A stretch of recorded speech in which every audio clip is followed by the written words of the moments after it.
राजस्थान प्रदेश में कानून व्यवस्था सुचारू रूप से करने के लिए डीजीपी उमेश मिश्रा लगातार जिले के एसपी सहित आला अधिकारियों को दिशा निर्देश जारी कर रहे हैं। तो वहीं दूसरी ओर करौली एसपी ममता गुप्ता ने जिला पुलिस की क्राइम मीटिंग ली। मीटिंग में Karauli ASP Suresh Jeff, Hindaun ASP Rakesh Kumar सहित जिले के सभी डीएसपी और थाना अधिकारी भी शामिल हुए। जिले में कानून व्यवस्था अपराध नियंत्रण को लेकर चर्चा की गई। एसपी ममता गुप्ता ने एक्टिव पुलिसिंग पर जोर दिया, आपराधिक गतिविधियों पर लगाम लगाने के निर्देश दिए। साथ ही आगामी विधानसभा चुनावों में कानून व्यवस्था को लेकर भी चर्चा की गई। एसपी ने रात्रि गश्त लगाने के साथ सघन चेकिंग करने के दिशा निर्देश जारी किए। राजस्थान में चुनाव के मद्देनजर जल्द ही आचार संहिता लगने के आसार है। इसी के तहत अजमेर जिला मुख्यालय पर प्रशासनिक व विकास कार्यों में तेज गति लाने को लेकर जिला प्रमुख ने अधिकारियों के साथ समीक्षा बैठक ली। अजमेर जिला प्रमुख सुशीला कंवर पलाड़ा ने जन सुनवाई के साथ 10 करोड़ रुपए का लोकार्पण और शिलान्यास का जिला प्रमुख ने ऑनलाइन शुभारंभ किया। साथ ही उन्होंने ग्राम पंचायत के जनप्रतिनिधियों से संवाद कर उनकी समस्याओं को भी जाना। वहीं दूसरी ओर जन सुनवाई के दौरान आई शिकायतों का निस्तारण भी किया। शिकायतों के मामले में संबंधित अधिकारियों को दिशा निर्देश जारी किए। 96 कामों का हमने उद्घाटन किया है। इसमें कम से कम 16 तो ग्राम पंचायत है, बाकी के काले भवन है, शमशान घाट है, खेल मैदान है, सीसी रोड है, ये हमने उद्घाटन किया है। क्योंकि मेरी तो भावना थी कि हम गांव में ही जाके उद्घाटन करें, जनता के बीच में जाऊं मैं और उद्घाटन करूं। लेकिन चुनाव के आचार संहिता की वजह से हमने बीसी के माध्यम से उद्घाटन किया है। और सभी सरपंचों से मैंने बात की है, सभी उप सरपंच से मैंने बात की है, जिला परिषद सदस्य से मैंने बात की है। सब गांव वाले सब खुश है और हम ज़्यादा से ज़्यादा ये लगभग पूरा 10 करोड़ 45 लाख का ये हमने काम किया है, उद्घाटन किया है। तो गांव वाले भी सब खुश है और हम ईमानदारी से काम करते हैं और हमारी भावना है कि आगे भी हम ऐसे ही काम करते रहे, जब तक जिला प्रमुख करते रहे ऐसे ही हम काम करते रहे। क्योंकि हमारा लक्ष्य ये है जनता की सेवा करने का, जनता को गणेश मानकर सेवा करने का ही हमारा भाव है। और आगे भी जब तक रहेंगे हम ईमानदारी से काम और जनता की सेवा करेंगे। उद्घाटन में किस तरह के काम है? उसमें बता दिया मैंने कि 16 तो कम से कम ग्राम पंचायत। अलवर जिला मुख्यालय पर अलवर नगर निगम द्वारा नगली सर्किल से लेकर जेल सर्किल तक स्थायी और अस्थायी अतिक्रमण हटाने की कार्रवाई शुरू की। इस दौरान नगर निगम स्टाफ और होमगार्ड के जवान के साथ पुलिस प्रशासन भी मौजूद रहा। जैसे ही नगर निगम के कर्मचारियों ने नगली सर्किल से अतिक्रमण हटाने की कार्रवाई शुरू की तो अन्य दुकानदारों में हड़कंप मच गया। लोग अपनी दुकानों के बाहर निकलकर अतिक्रमण हटाते हुए नजर आए। अतिक्रमण की कार्रवाई के दौरान नगर निगम के कर्मचारियों ने दुकानदारों का माल जब्त कर नगर निगम पहुंचाया। अतिक्रमण हटाने के दौरान नगर निगम के अधिकारी, कर्मचारी और दुकानदारों के बीच नोक-झोंक भी देखने को मिली।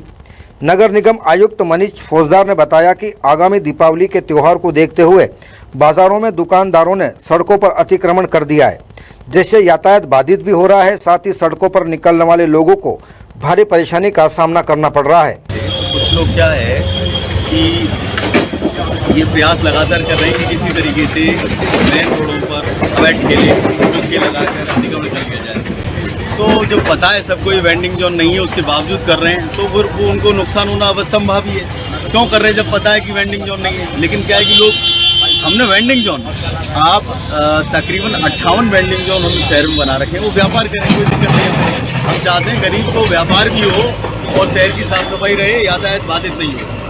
तो लेकिन सहयोग करेंगे तो अच्छी बात है, असहयोग करेंगे तो फिर हम कार्रवाई करेंगे। एक बात है, ये सरकार की बिल्डिंग है, स्वास्थ्य विभाग की, इसी का सामान पड़ा हुआ है, तो क्या ये अतिक्रमण में आता है? जो भी होगा, चाहे सरकारी विभाग का हो चाहे प्राइवेट व्यक्ति का हो, डिस्क्रिमिनेशन नहीं होगा। हम सबके विरुद्ध कार्रवाई करेंगे। दारू की बोतलें मिल रही हैं, ठेले लगे हैं, बड़ी दुकानें सज गई हैं। सीएम तो साहब को चिट्ठी लिखेंगे इस बारे में। वैसे तो चुनाव के समय जनता राजा होती है, इसलिए चुनाव का समय आते ही नेताजी हाथ भी जोड़ते हैं और सर भी झुकाते हैं। अब राजस्थान में ऐसी ही कुछ तस्वीरें जमकर वायरल हो रही है।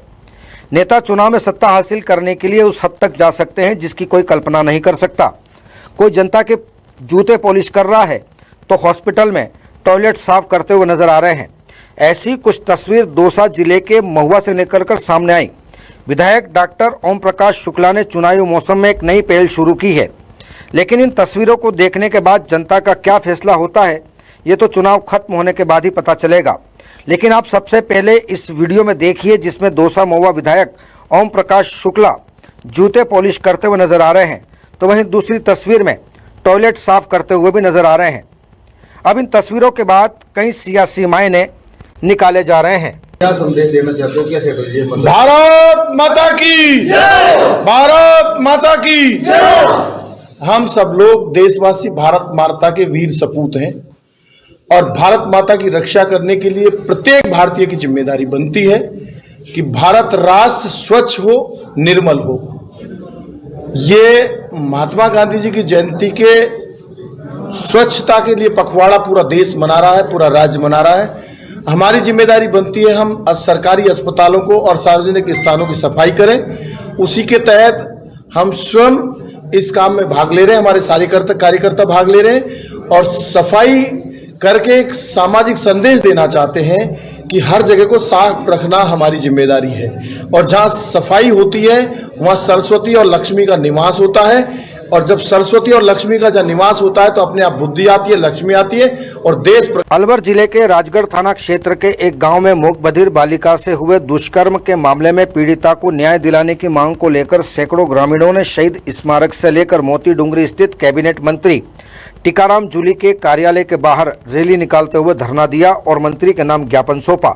इसके बाद रैली मंत्री के कार्यालय से शुरू होकर मिनी सचिवालय पहुंची, जहां कलेक्टर को मुख्यमंत्री के नाम ज्ञापन सौंपकर ग्रामीणों ने पीड़ित बालिका के परिवार को 30 लाख रुपए की आर्थिक सहायता राशि दिलाने, एक मकान और एक सरकारी नौकरी देने के साथ आरोपी को कड़ी से कड़ी सजा देने की मांग की।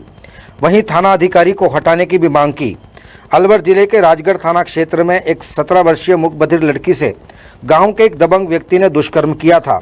कथित दबंग व्यक्ति ने पीड़ित परिवार पर दबाव बनाया था। जो रैली है एक आक्रोश है उस सिस्टम के खिलाफ, उस व्यवस्था के खिलाफ जहाँ पर एक पीड़ित नाबालिग मूक बधिर से बलात्कार हुआ। उसके बाद भी प्रशासन के द्वारा, राजगढ़ थाने के एसएचओ के द्वारा उस बलात्कारी की जो गिरफ्तारी थी वो 4 दिन के बाद हुई है और जो बलात्कारी था वो उसी गांव में पीड़िता के घर के बाहर से बार गुजर रहा था, धमकियां दे रहा था, दबाव बना रहा था। तो आप समझ सकते हो कि प्रशासन की और एसएचओ थानों की कितनी इसमें लापरवाही है कि एक अपराधी जो बलात्कार करने के बाद भी और उस पीड़िता के परिवार के बार घर के आगे से गुजरता है और उनको धमकी देता है। तो हमारी जो ये रैली है जन आक्रोश है सिस्टम के खिलाफ, ये केवल एक बेटी के इंसाफ की लड़ाई नहीं है, ये सभी समाज की बेटियों के इंसाफ की लड़ाई है कि भविष्य में ऐसी कोई घटना या दरिंदगी ना हो जिसके द्वारा हमारे बच्चों को ऐसी दरिंदगी का शिकार होना पड़े। तो प्रशासन से और भारत सरकार से हमारी यही निवेदन है कि ऐसे बलात्कारियों के खिलाफ सख्त से सख्त कार्रवाई करे। धौलपुर जिले के NH 11B पर झोरवाली माता मंदिर के पास एक ट्रक ने 8 वर्षीय बच्चे को ट्रक ने अपने चपेट में लिया। बच्चे की मौके पर ही दर्दनाक मौत हो गई। गुस्साए परिजनों ने NH 11B पर झोलवाली माता मंदिर के पास जाम लगाने की कोशिश की, लेकिन सूचना मिलते ही SHO सिटी सुरेश सांकला भारी पुलिस जाब्ते के साथ मौके पर पहुंचे। पुलिस ने परिजनों से समझाइश करते हुए जाम खुलवाया। पुलिस ने बच्चे के शव को जिला अस्पताल की मोर्चरी में रखवा दिया है, जिसका परिजनों की देखरेख में पोस्टमार्टम किया जाएगा। वहीं पुलिस ने ट्रक और ट्रक चालक को हिरासत में लिया है। वहीं पुलिस अब मामले की जांच में जुट गई है। आज शाम को 6 बजे के करीब बाड़ी रोड पर झोरवाली माता जी के पास में एक 8-9 साल के बच्चे का एक ट्रक के द्वारा एक्सीडेंट कर लिया गया था, जिससे उस बच्चे की डेथ हो गई थी। इसके बाद वह झोर गांव के कुछ लोग आए थे और उन्होंने भीड़ एकत्र कर ली थी, जिसके बाद में पुलिस वहाँ पे पहुँची और पुलिस ने पहुँच करके सबसे समझाइश करके उनको वहाँ से ट्रक को हटवाया, बच्चे को हॉस्पिटल पहुँचाया, जहाँ उसकी डेथ बॉडी मोर्चरी में रखी है। और बीकानेर जिले के रानीसर बास बिनोबा बस्ती में दशकों से टूटे खुले नाले को बनाने एवं कवर करवाने की मांग के लिए ग्रामीणों ने महापौर सुशीला कंवर से मुलाकात कर नाली की दुर्दशा से अवगत करवाया। वहीं सुशीला कंवर ने तुरंत एक्शन लेते हुए 2 करोड़ 50 लाख रुपए के 2 फेस में नाला निर्माण एवं कवर करवाने की कार्य की स्वीकृति प्रदान की। महापौर सुशीला कंवर, उप महापौर राजेंद्र पवार, पार्षद अनूप गहलोत तथा बड़ी संख्या में मोहल्लेवासियों की उपस्थिति में विधिवत पूजन कर कार्य प्रारंभ किया गया। यह नाला बिनोबा बस्ती खेल मैदान से प्रारंभ होकर पुलिस लाइन गेट तक जाएगा, जिससे रानीसर बास के हजारों निवासियों को राहत मिलेगी। इस दौरान अधिशासी अभियंता राजीव गुप्ता, कनिष्ठ अभियंता राजेश पुनिया सहित बड़ी संख्या में लोग निगम के अधिकारी मौजूद रहे।